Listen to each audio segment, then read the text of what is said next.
Hey guys, welcome back to the channel. Something a little bit different this week. It's more of an educational video about the planning system as a whole.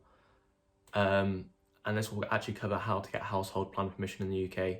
So this video actually aims to provide a basis for gaining household application permission in the UK. Obviously each local council is different. There are different requirements. Best to check with them first before you actually go ahead with anything or submit an application.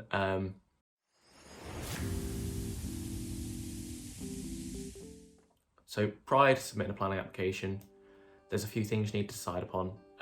Where are you going to put your extension or a detached addition? Are there any potential issues at this location? You've got to sort of think, is there anything that people could complain about, neighbours could object to on this part, where you're planning on putting it? Think about things like closeness to the neighbours, impact on the street scene, if your property is located within a conservation area, are you in the green belt, or are you located in an area of outstanding natural beauty? So these sort of things will, if you are in with them, it's still possible to obviously get household permission, but it's important that your additions take into account this. So if your proposal is a bit more contentious, it's good to check with the local council first. A lot of councils offer pre-app services, so you can pay them a fee and they'll tell you whether to submit an application or not, or where you can make improvements to get your application approved. I'll try and cover different types of applications in a separate video because there are a few you can do. This is just for household planning applications, but it is important to know there are other things like lawful development certificates if you're selling a house and you've got extensions that have not got approval, or a notification of prior approvals, or then again, what this video is about, full household applications. You can also make additions to your property under permitted development, but that's another separate video as it gets quite tricky to work out what's PD and what's not, but I'll try and cover that as well.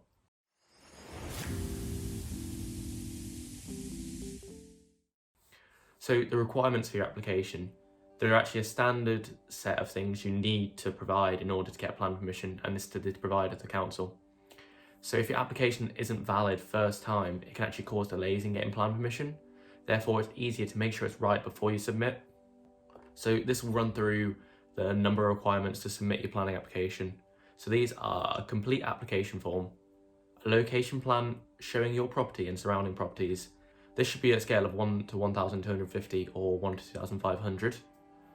There should be a site plan as well, showing existing and proposed. This will be usually on a 1 to 100 or 1 to 200 scale. Obviously this will show it from above, showing your property and where the extension will plan to be in relation. There's also requirements for ownership certificates. So the different types of these, I'll quickly run through them. A certificate A must be completed when the applicant is the sole owner of the site. Certificate B must be completed when the applicant is not the sole owner of the site, but all of the site owners are known. Certificate C must be completed when some of the owners of the site are known, but not all. And finally, certificate D must be completed when none of the owners of the site are known. You'll also need to provide an agricultural land declaration, so all agricultural tenants must be notified prior to submission of a planning application. This is mainly on dealing with agricultural sites. The correct fee is also very important, so obviously there's a cost incurred to submit a planning application. This is around £206 currently in 2020, but this may rise, so it's best to check with your local authority on what the actual cost of this is. If your scheme is a lot larger, you might have to submit a design and access statement, but for most household applications, this is not actually necessary, so I won't need to worry about that. Of course, elevations are really important as well to submit, but they're not actually a statutory requirement, but often the local council will request for them.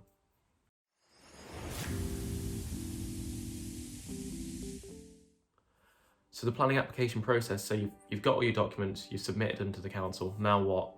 So now the planning application process starts. Once you've submitted all the following information by post, or you can do it to the planning portal online, this will go to your local authority. The planning application process starts once the application is valid. So a planning officer will be assigned to your particular planning application. Should they have any amendments they want to make, queries or comments on the application, they will contact you using the provided information. Objections and comments of support are quite common within the planning process. So neighbours are notified of your proposal by letter. This allows them to comment on your application. Therefore, it's always good to speak to your neighbours first to sort of get their opinions, get their feelings on what they think about this, obviously your extension. Obviously what they say is not the end of the world. They might not support it, but that doesn't mean you're not going to get your extension. It'll be assessed on its merits. Members of the public also are allowed to comment on your application. It doesn't just have to be neighbours, it could be from anyone. So any written objection to your planning application will not deem an automatic refusal. Obviously the planning merit of the objection has to be based on planning issues, will be assessed by the planning officer, who will then actually make the final decision. Once submitted an application and it's valid, there'll be an 8 to 12 week window when the application will need to be decided. The council will then make a decision on your application. Extensions can be made to this deadline, but they need to be agreed between you and the local authority. If they deem your application to need more time, or you're being proactive in trying to solve an issue that's going to run past the deadline.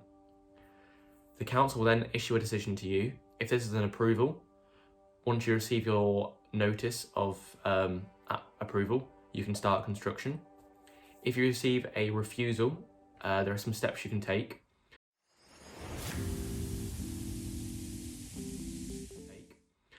This is either through the appeals process, which is free of charge, or you can submit a new application. Obviously try and follow the amendments or issues they had before. If you submit the same application again, it's likely you'll just waste £206 and have to go through the whole thing again. So just to cover the appeals process quickly, if you receive a notice of refusal on your application, you're entitled to a free appeal on this. This means a separate body, called the planning inspectorate, will assess the application against planning policy and local guidance. They will then make a decision on your application. This means they're actually able to overturn the decision of the local authority.